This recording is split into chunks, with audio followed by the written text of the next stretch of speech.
Now, could you tell us about what you've been doing in recent years? Yeah, that actually starts with a case that I saw at a conference. I think that was 2004. There was a ECCH conference in Holland, and there was one presentation by Malcolm Smith of a case of HIV/AIDS, and the patient came to him because of a severe depression. This man was deeply depressed, and to just kind of summarize it, you could say this person couldn't imagine anyone would ever love him, and the only thing he could imagine him to do in the future is just to make an end to his life. That's how depressed he felt. And so this was a case where the homeopath had been treating him, giving him several remedies. Nothing worked. And as in Homeopathic Links, at some point there had been a short article by Peter Chappell reporting from Africa that he had found a remedy that was useful for AIDS in Africa. The homeopath thought, well, okay, let me then at least give him something for his HIV. So he gave him this remedy PC1, and this was all on video, and this was the most impressive case I've ever seen in my life. And what is PC1? PC1 is the remedy that Peter Chappell made for the treatment of HIV/AIDS. And so this was given to this depressed patient who also happened to be HIV positive. And this man responded to this remedy with a complete transformation. And when I saw this on video, I mean, this struck like a lightning. Because this is the kind of transformation I would love to see with every patient I'm treating. And this man was just explaining how, since the remedy, this whole depression kind of cleared up.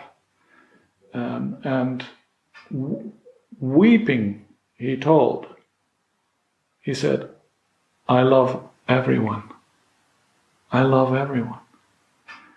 So before there was this situation of the idea nobody will ever love me, he wasn't talking about other people loving him anymore. He was just full of love for everyone. He said, it's phenomenal. I love everyone. When I saw that, first of all, this is the kind of response you would love for everyone. Right. And secondly, a remedy made specifically for a disease, non-individualized remedy for this case, supposedly, brought about this change. So what it meant to me, this case, what it meant to me is that the individual problem of this patient happened to coincide with the root of AIDS, with what is the basic problem, issue behind this epidemic of AIDS, and that it has all to do with love. If you analyze it, that's logical. People don't get AIDS when they take good care of themselves and of others, when you have a loving relationship, when you have respect for other people and respect their yes and their no. There is no AIDS. So AIDS has everything to do with a lack of love in human relationships. So it meant to me that this remedy that Peter claimed to be very effective for AIDS patients not only was a remedy that seemed to work well on the symptoms, but it went to the root of the problem. And so I asked him about his work, whether there was a place in Africa where I could go to kind of objectify his results, because he was the only one reporting. And so I said I'd be interested to publish about this in Homeopathic Links, but then I want to be able to objectify what you have been seeing. And so that's when I decided to go to Malawi. I went together with Corrie Hiwat, my colleague at that time, and we interviewed some 60 patients that had been treated by Peter some 6 months before. And we recorded all their symptoms. Luckily, Peter had already used a system of rating all their symptoms when they were with him. and we could do the same. And the most objective one that we could rate is just their weight. And to my great surprise, joy, I can say that they had improved on all parameters that we were able to measure. On all parameters, these patients had improved. So these were impressive results.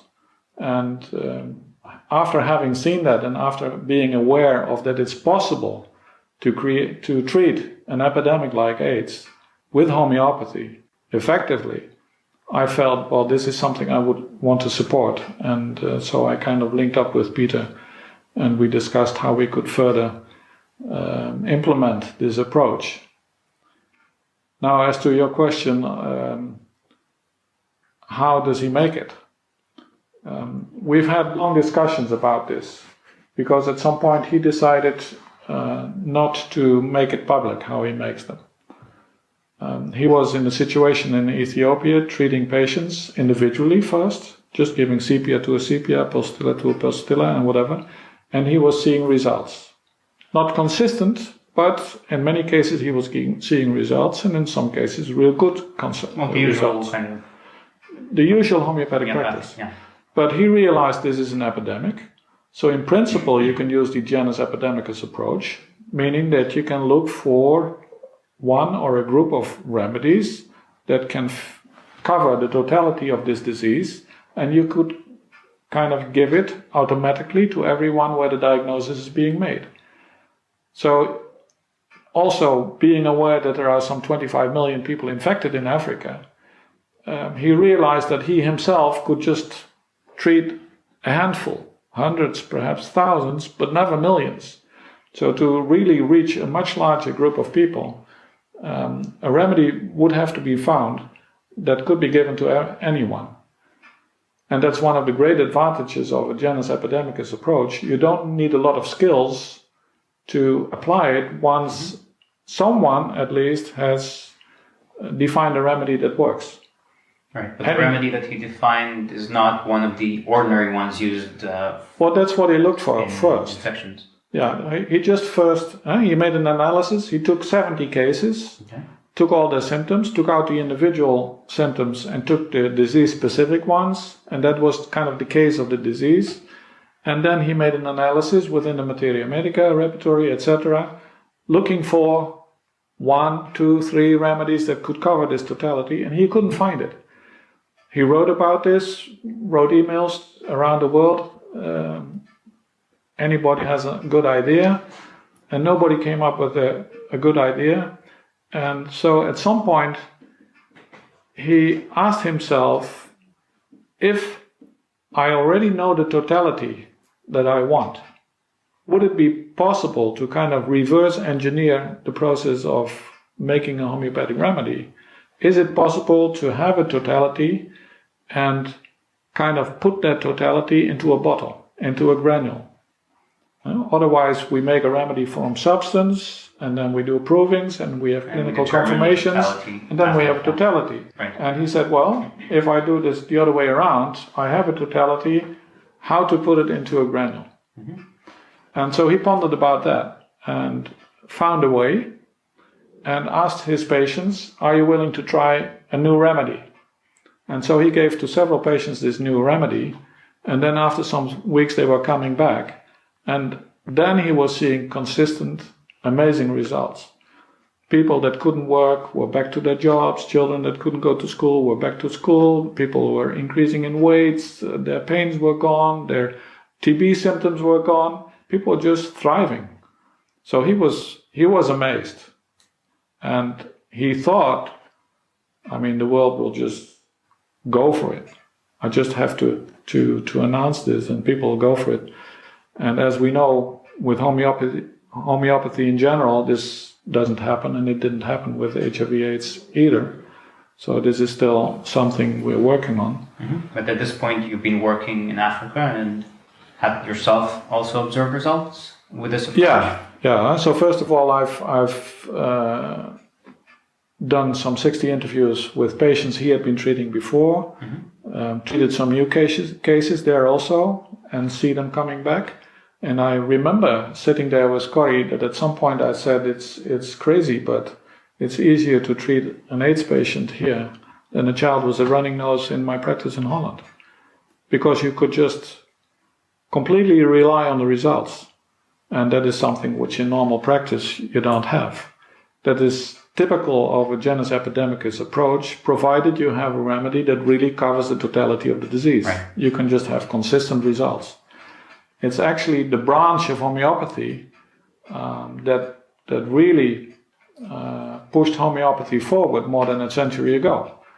That was the golden age of homeopathy, if you like.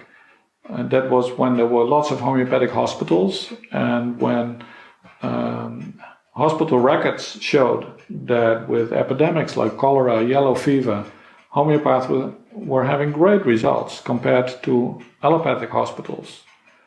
Now, this was before the development of antibiotics, penicillin, and all of that. So kind of allopathy found its way to have better results as well.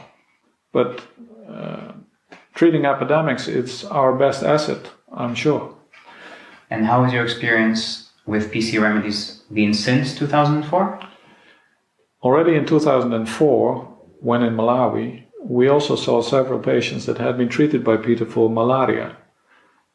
Because after having seen that his technology for creating a remedy for a disease totality like AIDS worked, he realized that he could do the same for other diseases and see whether that would work as well.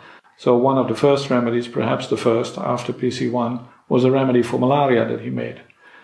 And we just saw amazing results. These were patients that had malaria all of the time, got PC malaria, and for 6 months no more malaria. And I thought, well, this might be a seasonal influence. So I dived into the records of the center there to see how many malaria patients were coming every month. And discovered that in the month that these patients that used to have malaria all of the time, chronic cases actually, and had no more malaria, the clinic saw more malaria cases than the rest of the year. So they were going against the trend instead of following the trend. So this was even more significant for their result. Worldwide, there are 500 million infections a year. That's huge. 1 million deaths a year. That's huge. So this is a huge disease. And what we also know is that it has been with mankind from as long as we can go back. So malaria has been there with mankind for many, many years. And is crippling Africa, you could say, because so many people get it regularly or even have it chronically, so they can't work properly, can't set up a business, can't go to school or whatever. This is a huge disease. Interesting that the first remedy that Hahnemann tested, China, quinine, is related to malaria. And as I see it, certainly in Africa, the malaria miasm is the biggest around. There are scientists that claim that since the very beginning of mankind, probably 50% of all people that ever lived on the planet died from malaria. That's how big this disease is. Also, if you look at the miasm, that's very interesting. From my analysis, what we've come to understand is that malaria has a lot to do between the friction between the individual and the group. And so you see malaria as a disease, especially in countries where there's a strong tribal culture. It's also an observation that if an individual leaves the tribe, there's a higher chance of getting malaria. And when an individual returns to the tribe, there's also a higher chance of getting malaria.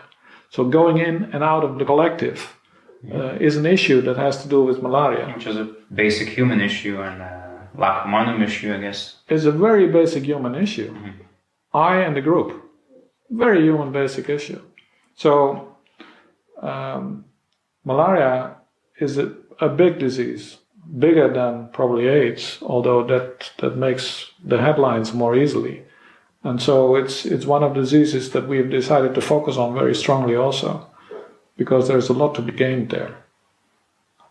Now, besides AIDS, malaria, there are other epidemics like TB, other infectious diseases. And there where I've been able to use PC remedies made for that, I've seen good results. So on the level of epidemics, we have wonderful opportunities to effectively make a change in those countries where usually homeopathic assistance is very low, if not completely lacking. In Africa, there are not many homeopaths besides South Africa. So we have a low skill level of homeopathy with great results. Also, if you look at it in terms of how to be effective in approaching mankind with homeopathy, by treating epidemics on basis of which chronic diseases can flourish, that's whole Hahnemann's concept of miasms, by treating the epidemics, you kind of prevent chronic diseases to occur. So it's also, in that sense, much more effective to treat the collective first instead of the individual. And then when you've treated the collective and the collective diseases, and then individual problems remain, that's where you can come in with classical homeopathy, and we can use the wonderful developments we've seen in the last decades to individualize the cases as best as we can. So this is essentially like using nosodes, or is there a difference between nosodes and the PC remedies? Well, I think a fundamental difference is that a nosode doesn't cover the real totality of the disease, whereas a PC remedy can, based on the practical experience, that when you apply it, you can apply it one-to-one for the diagnosis, if the diagnosis is clear. It was quite amazing to me to see how this works, even with people that have hardly been trained in homeopathy. Like in Eastern Congo, I've been training nurses for 3 hours how to use 13 different PC remedies for 13 different indications. And after 3 hours, they were able to treat AIDS, tuberculosis, malaria, trauma with great success. And was very interesting to see that when I came back to evaluate their results, they said, like with malaria, if the remedy doesn't work, the diagnosis is wrong. That's how confident they were about the remedy. Right. Because then they found out that in Africa, people call all kinds of things malaria. So if they checked it, it appeared not to be malaria, it appeared to be typhoid or whatever.